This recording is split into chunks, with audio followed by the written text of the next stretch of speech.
जर आपण गोंदिया जिल्ह्याचा विचार केला तर जून महिन्यात यावर्षी 192 मिलीमीटर पाऊस अपेक्षित होता, परंतु त्या ऐवजमध्ये आपल्या जिल्ह्यात 114 मिमीच पाऊस पडलेला आहे.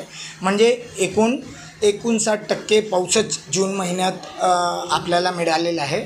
म्हणजे जवळपास 41 मिमीची तूट आहे, 41 टक्केवारीची तूट आहे जून महिन्यात.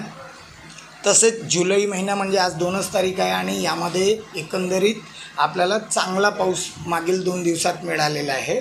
त्यामुळे या महिन्याचा जर जुलै महिन्याच्या 2 दिवसाचा विचार केला तर यामध्ये जेवढी अपेक्षित होती म्हणजे 26 मिमी पाऊस अपेक्षित होता, परंतु आपल्याला या 2 दिवसात 56 मिमी पाऊस जिल्ह्यात झालेला आहे.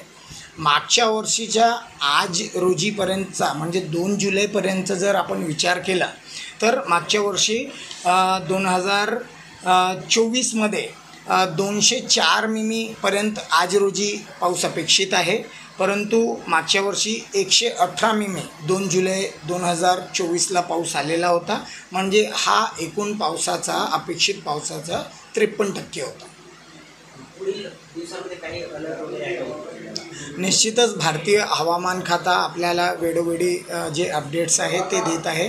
या अपडेट्समध्ये आपल्याला पुढील 5 दिवसाचा जो आज आपल्याला अपडेट मिळालेला आहे, यामध्ये आज रोजी येलो अलर्ट आहे. येलोमध्येही काही निवडक ठिकाणीच पाऊस पडेल असं त्यांनी सांगितलेलं आहे.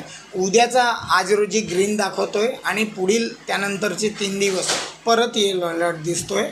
परंतु दररोज 12 ते 1च्या दरम्यान हवामान खाता आपल्याला नवीन इशारे आणि नवीन सूचना आपल्याला दररोज देतो आहे. वैनगंगा नदीमध्ये पाणी पातळीवर वाढ झालेली आहे, तर आपण काय आवाहन करणार नागरिकांना?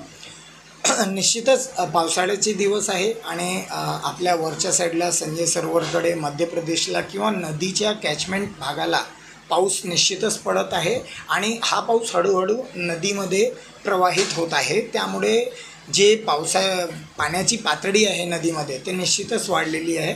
लोकांना एकच सतर्कतेचा इशारा राहील की कुठल्याही नदी किंवा धबधब्या किंवा तलावाच्या ठिकाणी अनावश्यक कारणाने जाऊ नये आणि जर अपेक्षितच आहे तर त्या ठिकाणी आवश्यक काळजी त्यांनी घेतली पाहिजे.